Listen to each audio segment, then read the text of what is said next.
Kita kemarin pelajari tentang hadis waliullah, sebuah hadis kudusi yang diriwayatkan oleh Imam Bukhari. Allah Subhanahu wa taala berfirman, "Man 'ada li waliyan faqad adzantuhu bil harbi." Man 'ada li waliyan faqad adzantuhu bil harbi.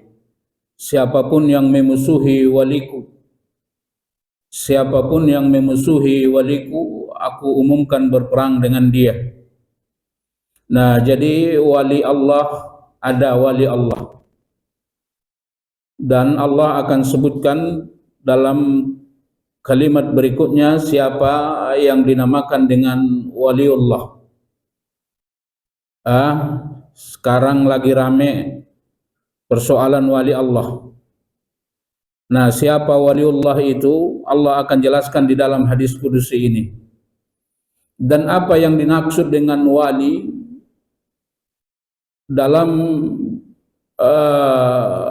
definisi wali, yang pertama yang dinamakan wali ay al-qurbu, dekat. Itu yang pertama. Yang kedua an-nusrah, dikarenakan dekat maka dia yang akan menjadi penolong. Wali murid, wali murid adalah kedua orang tuanya. Kenapa dinamakan kedua orang tuanya wali bagi murid itu? Karena orang paling dekat pada murid itu adalah kedua orang tuanya. Dikarenakan wali itu, orang tua itu adalah orang yang paling dekat pada murid tersebut, maka orang yang paling hebat akan melindunginya, akan menolonginya adalah kedua orang tuanya. Maka orang tua dinamakan dengan wali murid. Nah, waliullah juga begitu. Orang itu memiliki kedekatan terhadap Allah, sehingga Allah Subhanahu wa taala akan melindungi orang tersebut karena dia adalah orang yang dekat dengan Allah Subhanahu wa taala. Maka dari itu Allah katakan dalam hadis ini, man 'ada li waliyan faqad adzantuhu bil harbi. Siapapun yang memusuhi waliku, maka aku umumkan berperang dengan dia. Lalu siapa waliullah itu? Siapa waliullah itu? Siapa orang dekat Allah itu? Siapa orang yang akan menjadi kekasih Allah itu? Siapa orang yang akan dilindungi Allah? Kalau ada yang menyakitinya, Allah umumkan berperang dengan dia. Siapa itu waliullah? Allah Subhanahu wa taala katakan, wa ma taqarraba ilayya 'abdi bi syai'in ahabba ilayya mimma aftaratu alaihi. Ini adalah sifat waliullah yang pertama. Ini adalah tanda waliullah yang pertama. Kata Allah, waliku itu adalah orang yang terus mendekatkan dirinya kepadaku dengan cara melakukan apa yang sangat aku cintai, yaitu setiap apa yang aku wajibkan kepadanya. Kalau begitu, kecintaan terhadap Allah tidak diraih dengan golongan, tidak diraih dengan nasab. Ya, orang Arab tidak lebih mulia di sisi Allah dari orang Ajam. Ya, yang menjadi penentu orang yang paling mulia di sisi Allah adalah melakukan perintah, meninggalkan larangan. Siapa yang melakukan perintah, siapa yang meninggalkan larangan, itu adalah orang yang paling dekat dengan Allah. Itu adalah orang yang paling Allah cintai. Maka dari itu Allah Subhanahu wa taala katakan di dalam hadis ini, waliku itu, kata Allah, adalah orang yang terus-menerus mendekatkan dirinya kepadaku dengan melakukan hal yang paling aku cintai, yaitu setiap apa yang aku wajibkan kepadanya.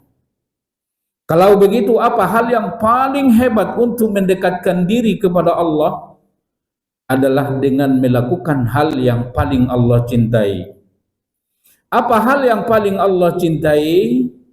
Adalah setiap ibadah yang Allah Subhanahu wa taala wajibkan. Setiap ibadah yang Allah Subhanahu wa taala wajibkan kepada kita, itulah hal yang paling Allah Subhanahu wa taala cintai. Lalu yang kedua, kata Nabi, kata Allah, orang yang menjadi waliullah itu sifatnya wa ma yazalu 'abdi yataqarrabu ilayya bin nawafil hatta uhibbahu. Setelah dia melakukan kewajibannya dengan baik, dia terus-menerus melakukan ibadah-ibadah yang disunnahkan. Ibadah-ibadah yang disunnahkan sampai aku mencintai dia. Jadi kalau begitu, mana lebih afdal, mana lebih baik, ibadah yang hukumnya wajib atau ibadah yang hukumnya sunnah? Adalah ibadah yang hukumnya wajib. Jangan-jangan kebalik, banyak orang dia lebih bagus melakukan hal yang sunnah ketimbang hal yang wajib. Itu tipu muslihat iblis. Tipu muslihat iblis paling pertama terhadap orang yang beriman, dia suruh orang beriman itu melakukan hal yang baik, tapi meninggalkan yang lebih baik. Dia suruh orang beriman itu melakukan hal yang baik, tapi meninggalkan hal yang lebih baik. Maka banyak orang melakukan yang sunnah baik, solat sunnahnya baik, solat malamnya baik, solat duhanya baik, tapi solat wajibnya tidak baik. Dia tidak berjamaah ke masjid. Dia dalam melakukan salat wajib terlambat terus. Kalau salat wajib dia di akhir waktu. Tidak begitu halnya dia ketika melakukan ibadah-ibadah yang sunnah. Nah, itu keliru. Nah, jadi ibadah yang paling Allah cintai adalah, atau hal yang paling Allah cintai adalah setiap ibadah yang hukumnya adalah wajib. Lalu setelah itu, sifat waliullah itu adalah dia melakukan ibadah-ibadah yang sunnah sekuat tenaganya. Nah, ini sifat yang kedua. Lalu kata Allah Subhanahu wa taala, fa idza ahbabtuhu kuntu sam'ahu alladhi yasma'u bih wa basaruhu alladhi yubsiru bih wa yadahu allati yubtishu biha wa rijlahu allati yamshi biha. Kalau dia sudah melakukan kewajibannya dengan baik, kemudian dia tambah ibadah-ibadah yang wajib itu dengan ibadah-ibadah yang sunnah sekuat tenaganya, maka akulah yang akan menjadi dua telinganya, dengan itu ia mendengar. Aku yang menjadi dua matanya, dengan itu ia melihat. Aku yang menjadi dua tangannya, dengan itu ia memegang. Aku yang jadi dua kakinya, dengan itu ia melangkah. Apa maksudnya itu? Maksudnya kalau kita melakukan ibadah yang wajib dengan baik, lalu kita tambah dengan ibadah-ibadah yang sunnah sekuat tenaga kita, Allah akan berikan hidayah kepada anggota tubuh kita, sehingga anggota tubuh kita itu terkendali dari maksiat dan dia mudah untuk melakukan ketaatan. Nah, perhatikan orang-orang yang melakukan perintah Allah dengan baik, melakukan ibadah-ibadah yang wajib dengan baik, lalu dia melakukan ibadah-ibadah yang sunnah sekuat tenaganya. Nah, lihat bagaimana ia kalau mendengar. Orang yang beribadah dengan baik kira-kira mau dengarin yang enggak benar enggak? Enggak mau dia. Kalau itu adalah yang akan didengarkan, itu yang akan menjadikan dia dapat dosa. Dia tidak mau mendengarkan itu. Dia tidak mau mendengarkan hal-hal yang akan membuat dia berdosa. Justru dia akan mendengarkan hal-hal yang membuat dia akan mendapatkan pahala. Nah, lihat cara mendengar orang yang beribadah dengan orang yang tidak beribadah. Itu berbeda. Lihat cara melihat orang yang beribadah dengan orang yang tidak beribadah. Lihat, kalau Anda semakin bagus melakukan kewajiban dan Anda semakin semangat melakukan ibadah-ibadah yang sunnah, maka pandangan Anda pun akan terhindar dari maksiat.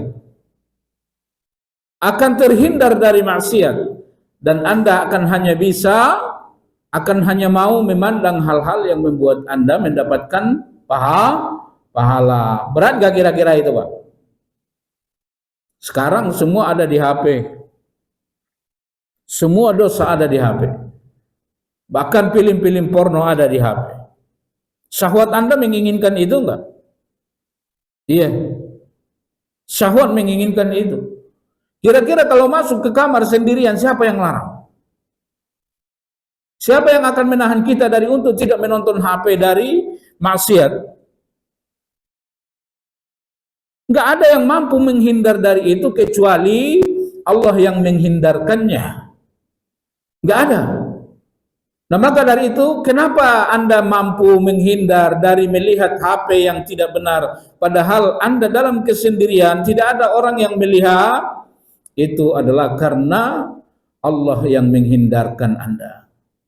Lalu kenapa Allah hindarkan? Karena Anda melakukan kewajiban dengan baik, Anda melakukan ibadah-ibadah yang sunnah dengan baik.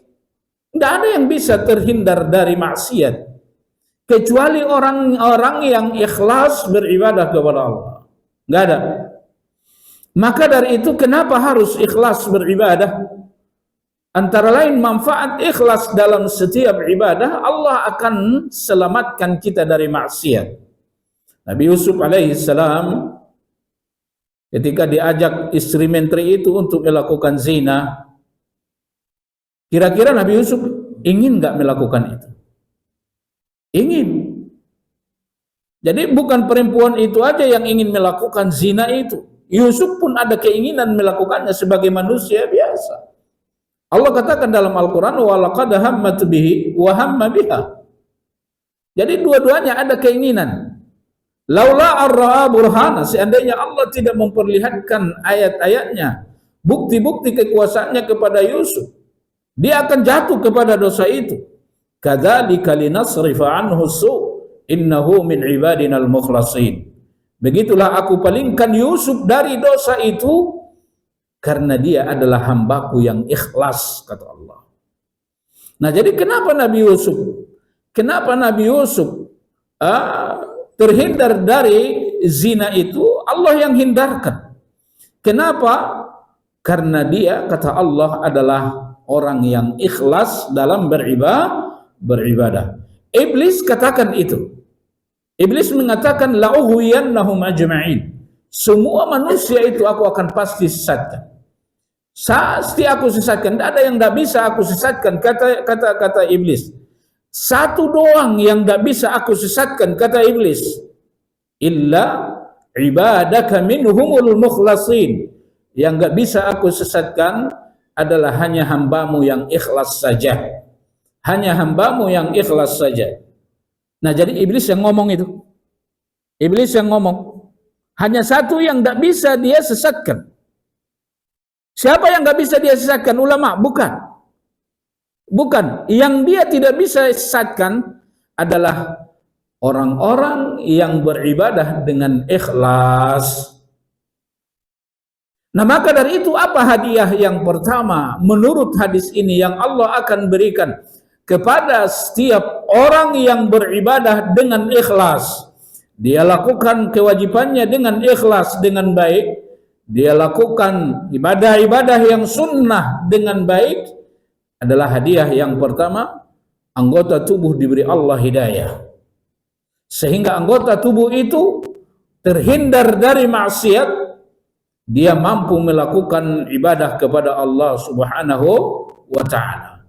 Nah, maka dari itu kita kalau ikhlas beribadah kepada Allah, kita lakukan kewajiban dengan baik, kita tambahi hal-hal yang wajib dengan hal-hal yang sunnah, maka Allah akan pelihara anggota tubuh kita dari dosa dan diberikan Allah kemampuan untuk beribadah kepada Allah. Nah, apakah yang dikatakan Allah ini benar? Perhatikan.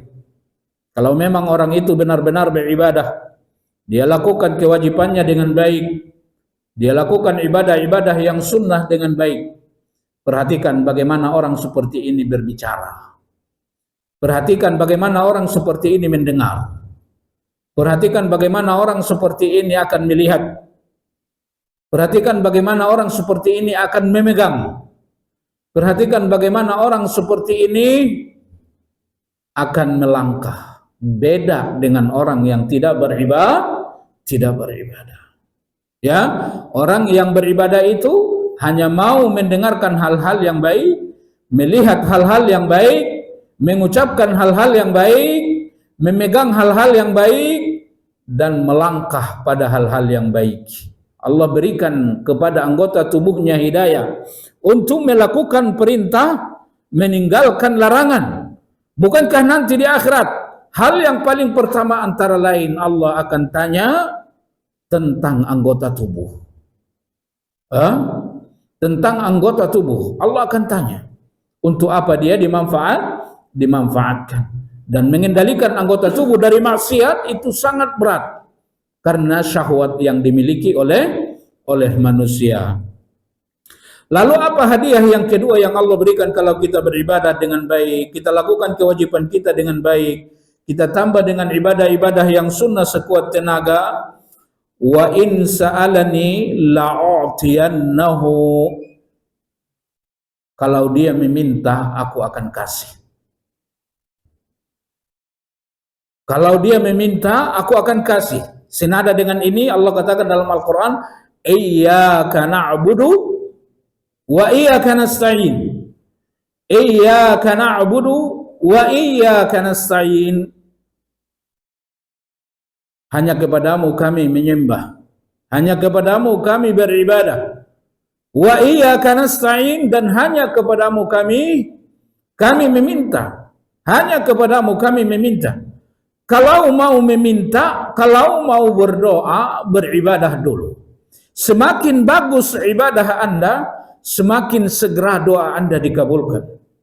Allah bercerita dalam Al-Quran tentang cerita orang-orang salih yang berdoa. Bagaimana Allah kabulkan doa mereka dengan segera. Seperti Nabi Zakaria, Nabi Ayub dan lain-lain. Allah segerakan untuk mengabulkan doa mereka. Allah segerakan. Apa alasan Allah menyegerakan doa mereka dikabulkan?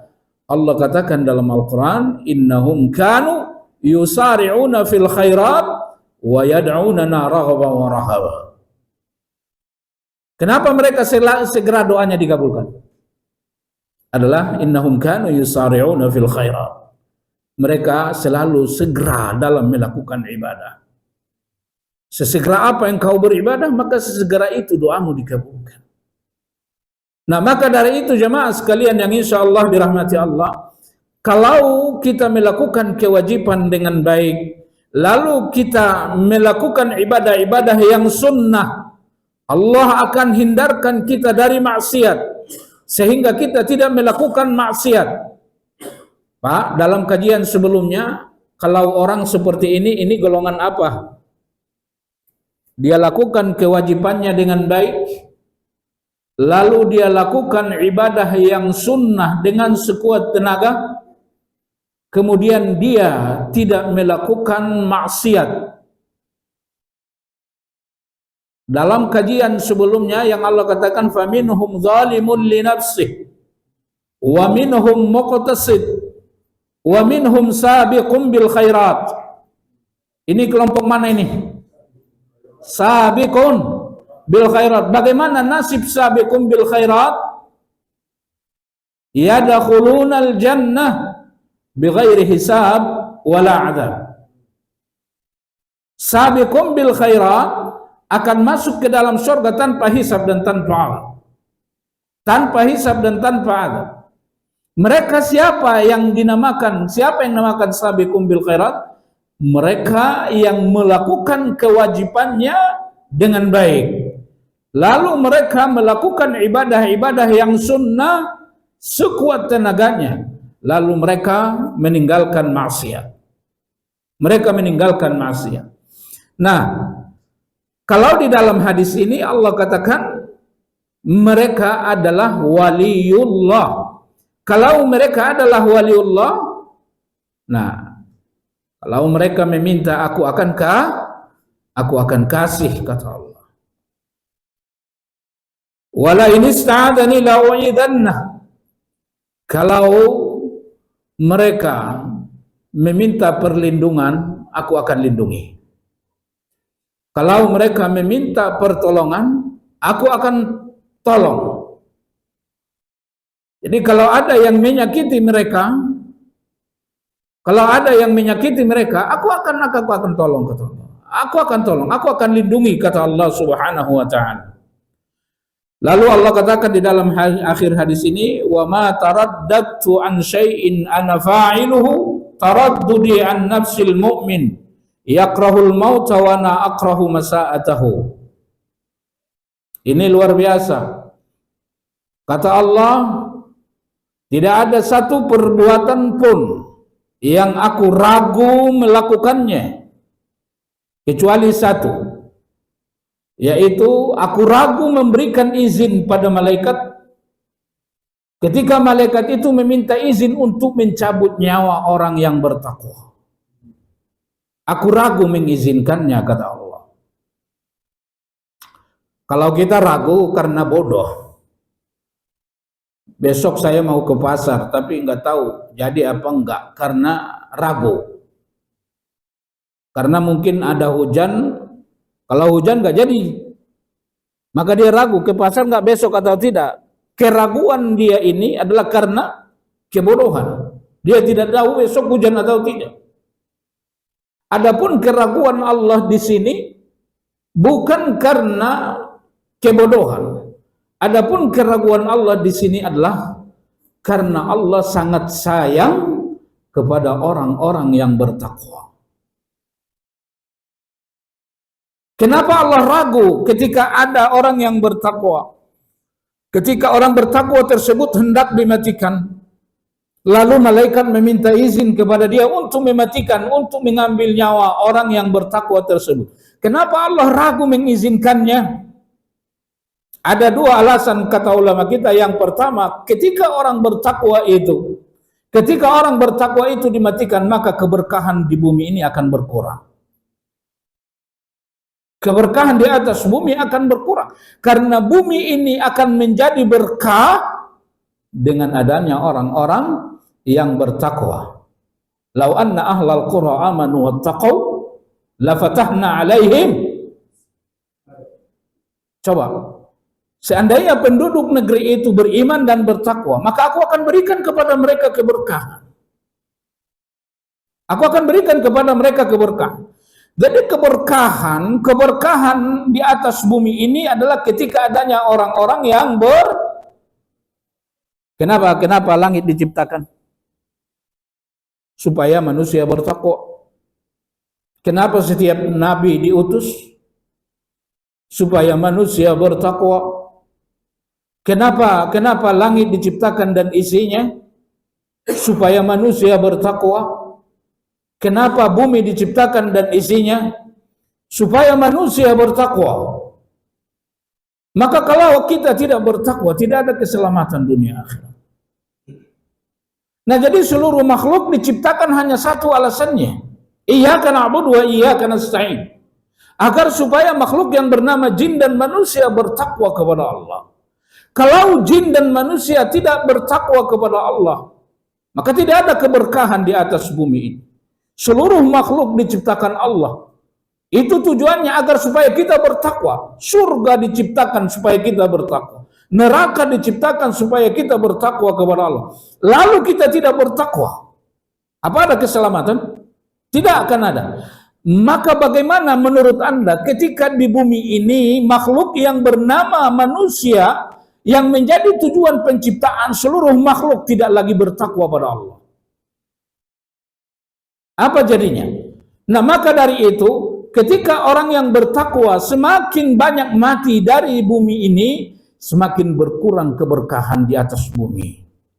Nah, maka dari itu yang membuat Allah antara lain yang menjadi sebab Allah ragu memberikan izin kepada malaikat untuk mencabut nyawa orang beriman. Yang kedua alasannya kenapa Allah ragu mengizinkan malaikat untuk mencabut nyawa orang beriman, karena kalau orang beriman itu mati, orang beriman itu mati, fisiknya mati, dia akan berpisah dengan hal yang paling Allah cintai. Dia akan berpisah dengan hal yang paling Allah cintai. Setiap kali orang yang beriman, setiap kali orang yang beriman mati, maka dia akan berpisah dengan apa hal yang paling Allah cintai. Si A selama ini orang yang beribadah kepada Allah. Selama hidupnya dia salat. Allah sayang nggak dengan salat? Allah cinta nggak dengan salat? Dia membaca Al-Quran. Allah cinta nggak dengan qiraatul Quran? Dia bersedekah. Allah cinta nggak dengan sedekah? Dia istighfar. Dia taubat lillahi. Jemaah sekalian yang insya Allah dirahmati Allah, kebaikan yang sesungguhnya adalah setiap ibadah kepada Allah. Kebaikan yang sesungguhnya adalah setiap ibadah kepada Allah. Ketika di dalam diri Anda ada ibadah itu, maka Anda dinamakan orang baik. Tapi kalau ibadah itu tidak ada dalam diri Anda, maka Anda bukan orang baik. Anda bukan orang baik. Nah, maka dari itu kebaikan yang sesungguhnya adalah ibadah kepada Allah. Ibadah kepada Allah. Nah, maka dari itu nanti akan ada hadis yang akan kita baca. Kalau Allah Subhanahu wa taala, kalau kita melakukan sebuah ibadah, kalau kita sudah melakukan sebuah ibadah, Allah akan panggil Jibril. Allah katakan, wahai Jibril, aku telah mencintai si anu. Ayo. Kenapa Allah memanggil Jibril untuk supaya memberitahu bahwa si anu, bahwa Anda telah Allah cintai? Wahai Jibril, aku telah mencintai si anu. Baru saja dia melakukan salat. Baru saja dia menuntut ilmu. Semua apa yang dia lakukan itu adalah ketaatan yang aku sangat cintai. Maka dari itu cintailah dia wahai Jibril. Cintailah dia wahai Jibril. Maka Jibril pun mencintainya. Lalu setelah Jibril mencintainya, dia pun memanggil seluruh malaikat yang ada di lapisan langit. Kata Jibril, wahai para malaikat, Allahu Rabbuna telah mencintai si anu karena ia habis melakukan ibadah. Aku pun telah mencintainya. Maka kalian cintai dia. Maka seluruh malaikat yang ada di langit pun mencintainya. Kalau bahasa sekarang, viral lah dia dilah. Pilih mana, viral di langit atau viral di bumi? Hah? Viral di mana? Pingin dipiralkan HP atau dipiralkan Jibril? Ada nggak orang yang viral di langit? Ya ada, siapa? Setiap orang yang bertakwa viral di langit. Maka jangan heran hadis Barra bin Adib yang mengatakan kalau ada orang yang beriman bertakwa mati lalu di pintu langit, diketuk pintu langit, si anu bin si anu telah datang. Maka malaikat itu menyatakan, oh dia adalah orang baik. Buka pintu. Tapi kalau orang pelaku maksiat tidak dikenal di langit, la tuftahu lahum abwabus sama. Dia viral di langit. Ada nggak orang yang viral di langit yang disampaikan Nabi kepada kita ceritanya? Siapa namanya? Wais Al-Qarni. Coba, dia melakukan ibadah yang sangat Allah cintai. Apa ibadah yang dia lakukan? Birrul walidain. Ayyul a'mali afdal? As-salatu ala waqtiha, kata Nabi. Thumma ayyu ya Rasulullah? Birrul walidain. Wais Al-Qarni udah tahu Nabi diutus. Udah tahu Nabi ada di Madinah. Dan udah lihat bahwa orang-orang Yaman, anak-anak muda sebaya dia udah pergi ke Yaman bertemu dengan Nabi untuk mengikrarkan keimanan mereka. Kalau mereka ke Yaman lalu mengikrarkan keimanannya di hadapan Nabi, mati mereka dalam keadaan beriman, nah mereka dinamakan sahabat. Kalau mereka adalah orang yang mendapat gelar sahabat, mereka pasti masuk surga. Manusia terbaik adalah orang yang mendapat gelar sahabat. Generasi terbaik adalah generasi sahabat. Tapi Wais Al-Qarni nggak pergi ke sana sehingga ia tidak mendapatkan gelar sahabat. Dia tidak mendapatkan gelar sahabat. Tapi Rasul katakan, wahai Abu Bakar, wahai Umar, wahai Uthman, kalau nanti satu saat kalian bertemu dengan seorang yang bernama Wais, dia adalah orang Yaman suku Al-Qarn, minta tolonglah kepada dia agar supaya dia mau mendoakan kalian, wahai Abu Bakar, semoga Allah mengampuni dosa kalian. Ini Nabi katakan kepada sahabat yang mana? Sahabat Abu Bakar. Siapa sahabat terbaik? Ini dikatakan Nabi kepada siapa? Kepada Abu Bakar, kepada Umar, kepada Uthman. Wais Al-Qarni, padahal dia bukan seorang sahabat. Lalu, dari mana Nabi tahu cerita Wais Al-Qarni? Apakah ada yang bercerita kepada Nabi bahwa di Yaman ada yang nggak mau ikut yang bernama Wais Al-Qarni? Tidak. Lalu dari mana dia tahu? Wais Al-Qarni diberitahu oleh Jibril karena dia viral di langit. Ya. Nah, maka dari itu orang-orang yang beriman dan bertakwa, setiap kali mereka beribadah pada Allah, mereka dipiralkan di langit oleh malaikat Jibril. Kalau sudah dipiralkan di langit, fayudha'ul qabulu fil ard, dia pun akan diterima di bumi. Pasti diterima. Walaupun semasa hidupnya dia dicaci maki. Selama dia ada dalam ketaatan, dia pasti diakui sebagai orang baik karena setiap ibadah kepada Allah diakui fitrah manusia kebaikan. Tidak ada orang yang bilang bapak itu kalau bapak sholat bapak orang jahat. Tidak ada.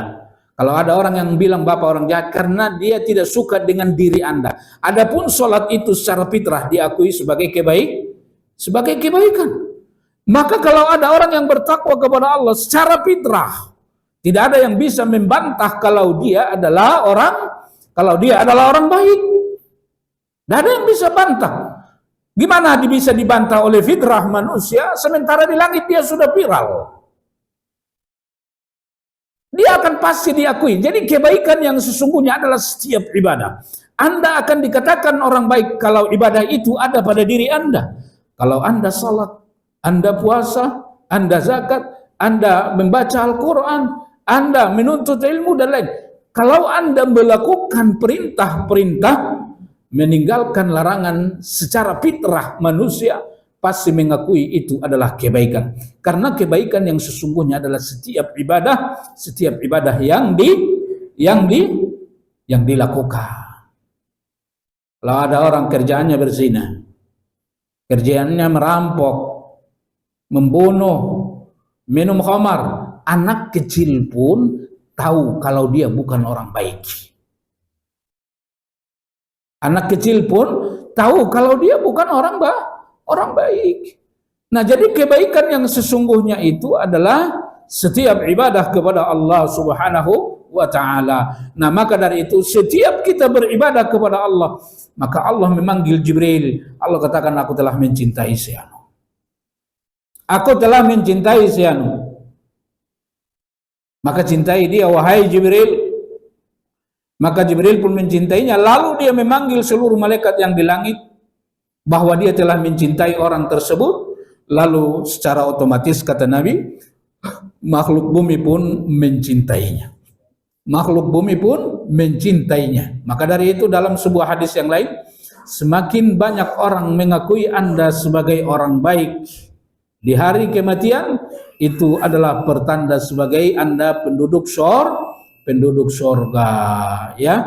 Nah, lalu kata Allah Subhanahu wa ta'ala tadi, tidak ada pekerjaan, perbuatan yang aku ragu, satu pun tidak ada kata Allah, kecuali aku ragu memberikan izin kepada malaikat ketika malaikat meminta izin kepadaku untuk mencabut nyawa orang-orang yang beriman, orang yang bertakwa. Kenapa? Alasannya dua, karena semakin hilang orang yang bertakwa, maka akan semakin hilang keberkahan dari muka bumi. Akan semakin hilang keberkahan dari muka bumi. Nabi katakan kalau hari kiamat itu sudah dekat, Allah akan angkat ilmu. Allah akan angkat ilmu. Tapi Allah mengangkat ilmu itu, menghilangkan ilmu, bukan menghilangkan ilmunya. Bukan ilmunya diangkat, tapi kata Nabi, cara Allah mengangkat ilmu adalah dengan mematikan para ulama. Jadi ulama-ulama itu singkat umurnya, itu akan terjadi di akhir zaman. Orang-orang bandel jadi panjang-panjang usianya. Kita kadang-kadang udah pegal tuh orang kok nggak mati-mati, ya kan? Nah, sementara ulama singkat-singkat usianya, singkat-singkat usianya. Nah, nanti ulama akan semakin singkat-singkat usianya, karena hari kiamat sudah semakin dekat. Yang akhirnya nanti orang tidak tahu lagi tentang agama ini. Akhirnya nanti mereka mengaku beriman kepada Allah tapi tidak tahu sholat. Karena tidak ada lagi ilmu. Ulama sudah mati, yang akhirnya Al-Quran diangkat. Tapi apakah selama masih ada orang yang beriman akan terjadi hari kiamat? Tidak. Bahkan Nabi katakan, kalau masih ada yang mengatakan atau yang mengetahui nama Allah, tidak akan terjadi hari kiamat. Maka nama Allah yang akan terakhir Allah angkat dari muka bumi adalah nama Allah yang bernama Allah. Nah, jadi kalau sudah Allah saja tidak dikenal, nama Allah saja sudah tidak dikenal di bumi, maka hari kiamat akan terjadi karena tidak ada lagi keberkahan. Maka hari kiamat itu tidak akan dialami oleh orang yang beriman. Tidak akan dialami oleh yang beriman. Nah, maka dari itu, kenapa Allah ragu memberikan izin kepada malaikat untuk untuk mengizinkan mencabut nyawa orang yang bertakwa, adalah karena akan menghilangkan keberkahan. Semakin banyak orang yang bertakwa mati, semakin banyak keberkahan yang hilang dari muka bumi. Alasan yang kedua adalah karena kalau orang yang bertakwa itu mati, dia akan terpisah dari hal-hal yang paling Allah cintai. Kalau kita mati, badan kita akan dikubur. Kita udah pernah pelajari, karena tidak ada keberkahan dalam fisik manusia. Tidak ada keberkahan dalam fisik manusia. Jangan ambil keberkahan dalam fisik manusia. Tidak ada keberkahan dalam fisik manusia, maka tidak diwajibkan mencintai fisik manusia, kecuali ada fisik para rasul, fisik para nabi. Nah, itu ada keberkahannya. Jadi hanya ada dua zat yang fisiknya wajib dicintai. Pertama adalah Allah Subhanahu wa ta'ala. Yang kedua yang wajib fisiknya dicintai adalah para rasul. Selain Allah dan para rasul, tidak ada zatnya yang wajib dicintai. Karena tidak ada keberkahan dalam fisik manusia selain daripada dia Nabi. Maka tidak boleh mengambil berkah ke kuburan. Maka itu yang menjadi sebab kalau kita mati harus dikubur. Karena fisik kita tidak ada keberkahan. Dia harus lebur dengan tanah. Oh, di sana 30 tahun dikubur belum busuk, Ustaz. Belum aja waktunya. Nanti akan busuk. Yang enggak busuk hanya para nabi. Nabi katakan Allah mengharamkan tanah untuk memakan jasad para nabi. Allah mengharamkan tanah untuk memakan jasad para nabi. Karena jasad para nabi mengandung keberkahan. Selain jasad para nabi tidak mengandung keberkahan. Keberkahan itu terletak di dalam sifatnya, bukan di dalam zatnya. Nah, Anda berkah karena Anda salat, karena Anda puasa, karena Anda punya ilmu. Imam Syafi'i, kalau Anda ingin mencari keberkahannya, apanya yang dicari? Cari ilmunya, cari kitabnya, baca, jangan cari kuburannya. Di situ tidak ada keberkahan, tidak ada keberkahan. Nah, maka dari itu jemaah sekalian yang insya Allah dirahmati Allah, kalau orang bertakwa akan dimatikan, Allah ragu memberi izin kepada malaikat. Kenapa? Karena kalau dia mati, fisiknya tidak lagi melakukan ibadah-ibadah. Sementara ibadah-ibadah itu adalah hal yang paling Allah cintai. Kenapa manusia dibikin ruh dengan jasad? Ya jawabnya supaya beribadah. Untuk apa jasad itu? Untuk berwudu. Untuk apa jasad itu? Untuk rukuk, untuk sujud, untuk sholat, untuk jihad, dan lain-lain. Ya, itu manfaat daripada fisik. Untuk supaya dia melakukan hal-hal yang diridhai Allah sebagai bekal nanti di akhirat. Nah, maka kita tidak boleh mencintai fisik. Maksudnya bukan tidak haram. Boleh nggak cintain bini? Boleh nggak cintain orang beriman? Ya harus, tapi cintai mereka karena Allah. Cintai mereka karena Allah, bukan karena fisiknya. Kalau Anda mencintai manusia karena fisik, maka cintamu akan semakin pudar, tidak semakin berkembang. Emang bini semakin cakap atau semakin jelek? Kita nikah dulu, istri lagi cakap-cakapnya. Kalau kita mencintai semata-mata mencintai fisiknya karena dia cantik, kira-kira cinta kita kepada dia semakin berkembang atau semakin pudar?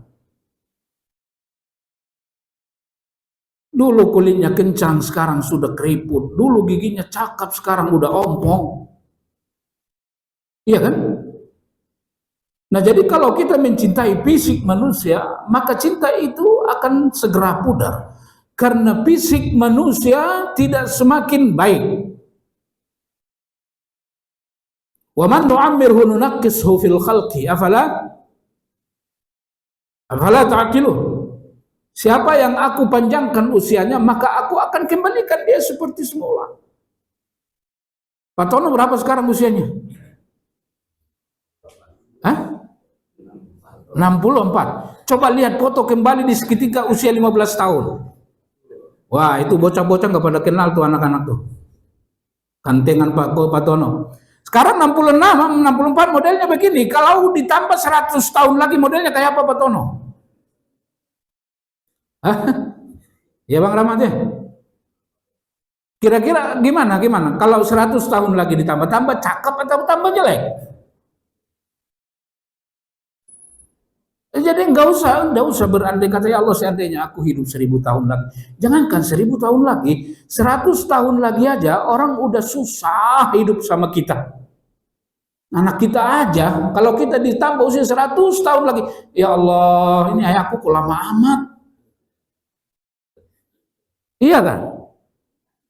Nyusahin orang nggak kita? Buang air aja susah Pak kalau udah 100 tahun lagi ditambah. Kamar mandi nggak bisa, masa setiap kodoh hajat anak-anak yang harus cebokin. Jadi semakin kita tua, fisik kita tidak semakin bagus keadaannya. Tidak semakin bagus keadaannya. Nah, maka dari itu memang tidak ada tujuan lain supaya fisik itu diciptakan Allah, beribadahlah.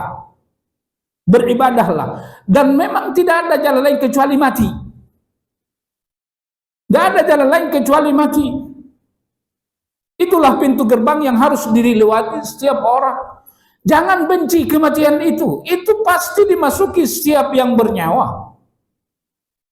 Dan jangan berandai kata engkau hidup 1000 tahun lagi. Tidak akan baik. Anda akan kesusahan sendiri. Nah, sekarang lihat terus diri kita, usia segini kira-kira akan mati kapan. Nah, bersiaplah untuk itu. Manfaatkan fisikmu bukan untuk disolek, bukan untuk supaya baju cakep, enggak, supaya dia sholat, supaya dia zakat, supaya ini lisan berzikir, supaya ini lisan beristighfar, supaya ini lisan membaca Al-Quran, supaya ini lisan taubat dan lain-lain. Kan itu tujuannya, Pak. Itu tujuannya. Jangan lagi buang-buang waktu nyari uang, enggak, semakin kaya lagi kita. Orang kebutuhan tinggal berapa karung lagi, masa menginginkan apa? Masa menginginkan uang yang miliaran lagi? Maka ciri orang yang akan baik, kata para ulama kita, semakin tua semakin hilang kerakusannya. Semakin hilang kerakusannya. Maka dalam agama dilarang untuk berangan-angan, karena setiap orang kalau ditanya angan-angannya selalu lebih panjang dari sisa usianya. Apa angan-anganmu? Apa cita-citamu? Bangun rumah lagi, berapa? Pokoknya baru ada 2 rumah, anak kan 6. Besok asar dia mau mati. Kalau angan-angan manusia ditanya, pasti selalu lebih panjang dari sisa usianya. Maka Allah dan Rasulnya melarang kita panjang angan-angan. Bekerja aja dengan maksimal. Tapi jangan lupa, Anda nggak tahu kapan Anda mati, mungkin nanti asar. Jarak kita dengan surga atau neraka itu hanya mati. Bisa jadi nanti sholat isya kita bareng-bareng sholat isya, tapi nanti sudah ada yang mati. Bisa jadi sebelum subuh.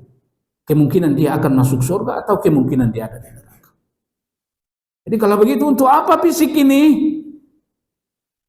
Adalah untuk beribadah. Adalah untuk beribadah. Kaki ini untuk melangkah ke majelis ilmu. Tangan ini untuk menandatangani hal-hal yang baik, untuk menulis ilmu dan lain-lain. Mata ini untuk melihat hal-hal yang membuat Anda dapat pahala. Lisan ini untuk mengucapkan hal-hal yang dapat Anda pahala. Maka dari itu, manfaatkan sehatmu sebelum sakitmu. Manfaatkan mudamu sebelum tuamu. Manfaatkan kayamu sebelum miskinmu. Manfaatkan hidupmu sebelum matimu. Kenapa? Karena itu semua berkaitan dengan fisik. Fisik ini adalah modal yang Allah berikan kepada kita untuk menentukan kehidupan selama-lamanya di surga. Nanti fisik ini akan mati. Tidak mungkin fisik sejelek ini masuk surga. Dia harus mati, lalu nanti tiba waktunya akan dibangkitkan. Kalau Anda penduduk surga, fisik ini dimodif menjadi cakep. Gimana modelnya kita seperti ini masuk surga kecil-kecilnya? Jelek-jelek, ya nggak? Nggak bisa. Jadi fisik ini fungsinya di dunia ini diciptakan Allah adalah untuk beribadah kepada Allah. Ya, maka Allah tanya itu semua nanti. Allah tanya itu semua nanti tentang anggota tubuh. Dimanfaatkan untuk apa? Dimanfaatkan untuk apa? Ya, maka nanti di akhirat orang-orang penduduk neraka mencoba untuk berdebat dengan Allah. Kata mereka, ya Allah, bukankah dulu ketika di dunia engkau katakan bahwa engkau tidak menzalimi hamba? Allah katakan, inni haramtu zulma ala nafsi fala tadzalamu. Bukankah dulu di dunia engkau mengharamkan dirimu untuk tidak menzalimi hambamu, ya Allah? Kata orang-orang kafir. Iya. Iya. Maka dari itu hari ini engkau akan mengadili saya, tapi saya tidak mau yang menjadi saksi saya adalah orang lain. Karena seringkali orang lain itu menjadi saksi palsu. Aku ingin yang akan menjadi saksiku diriku adalah diriku sendiri. Ayo. Aku ingin menyaksikan diriku sendiri. Tidak mau disaksikan oleh orang lain. Kata Allah, ya nggak apa-apa. Nggak apa-apa. Dia mengatakan, antara lain dia katakan apa? Dia katakan, Rabbana inna ata'na sadatana wa kubra'ana fa'adalluna as-sabila. Rabbana atihim du'ifaini minal adzabi wal'anhum la'nan kabira. Wahai Tuhanku, saya akan melakukan kesalahan ini karena ikut pembesar-pembesar saya. Ikut ustadz-ustadz saya yang mengatakan hal yang tidak benar. Inna ata'na sadatana. Kami jatuh pada kesalahan karena kami ikut pembesar kami. Rabbana atihim du'ifaini minal adzabi wal'anhum la'nan kabira. Kalau begitu, mereka laknatnya, hukumannya minimal 2 kali lipat. Harus berlipat ganda. Ada di antara mereka yang mengatakan, ya Allah, aku menjadi orang kafir karena engkau lahirkan aku dari keluarga yang kafir. Kenapa engkau lahirkan aku dari ayahku? Di mana ayahku, nenekku, kakekku semuanya adalah kafir. Maka aku jadi kafir. Al-yauma nakhtimu ala afwahihim wa tukallimuna. Maka Allah tutuplah mulutnya. Karena banyak bersilat lidah. Maka yang akan menyaksikan dirinya sendiri adalah semua anggota tubuhnya. Tangannya bersaksi, kakinya bersaksi, telinganya bersaksi, matanya bersaksi. Mereka mengatakan, aku tidak sujud, aku tidak rukuk, aku tidak ini, aku tidak itu, aku yang melakukan dosa. Ya, nah jadi hati-hati. Fisik ini diciptakan adalah untuk beribadah, untuk mengumpulkan bekal di akhirat, bukan untuk selama-lamanya. Maka celaka orang yang hanya memikirkan kebutuhan fisiknya, bukan kebutuhan rohaninya, yaitu ibadah kepada Allah Subhanahu wa taala. Kita bandel, Pak. Bandel kita. Padahal udah berapa teman yang mati. Seluruh keluarga udah banyakkan yang mati dari yang sisa. Ya, teman sudah banyak yang mati, tetap tidak takut dengan mati. Maka tidak ada kebaikan ketika kematian itu dilupakan. Hati-hati, ya. Jadi jangan terlalu memikirkan berandai kata fisik ini hidup lebih lama lagi, kita tidak semakin baik. Sekarang aja jangan marah kalau sakit. Memang usia sakit, Pak, sekarang. Usiamu udah berapa? 50. Jangankan 50, usia 40 udah usia sakit. Itu semua adalah muqaddimah mati. Ada yang asam urat, ada yang ini, ada yang itu. Ustaz, kemarin lambung sakit saya, iya. Itu saya obatin sembuh dengan ini. Tapi kalau rematik enggak sembuh-sembuh, ya mungkin itulah jalan kematianmu nanti. Hati-hati. Mana yang bisa diobati, itu mungkin bukan jalan kematian. Tapi mana penyakit yang nggak bisa diobati, hati-hati, itu adalah jalan kematian. Jadi jangan mati-matian mempertahankan kesehatan diri. Iya, secara maksimal harus, wajib dilakukan. Iya, tapi ingat, usia seperti kita, 40 ke atas adalah usia sakit. Itu adalah penghantar mati. Anda tidak semakin sehat. Dulu badminton kuat, beberapa set pun kuat. Coba sekarang, kalau enggak meriang tuh seminggu. Karena memang bukan waktunya. Bukan waktunya. Dulu naik sepeda kemana-mana bisa. Coba naik sepeda ke Bogor, kalau nggak bisa balik tuh nanti. Ya, nggak baik, Pak. Nggak baik. Karena memang usianya kita sudah seperti itu. Usia seperti ini datang beberapa macam penyakit. Itu adalah nasihat. Itu adalah nasihat. Bersiap-siap. Mati sudah dekat. Bersiap-siap. Lakukan 2 hal. Perbanyak istighfar dan jaga ibadah. Jaga ibadahmu. Ya, itu yang Allah Subhanahu wa taala inginkan di sisa usia kita. Bukan berkeinginan untuk hidup selama-lamanya. Bukan berkeinginan untuk memoles fisik. Olahraga habis-habisan. Ya boleh. Tapi bagaimanapun memang fisik kita tidak semakin baik. Ya, tidak semakin baik. Fungsi fisik itu hanyalah untuk beribadah kepada Allah Subhanahu wa taala. Ada lagi?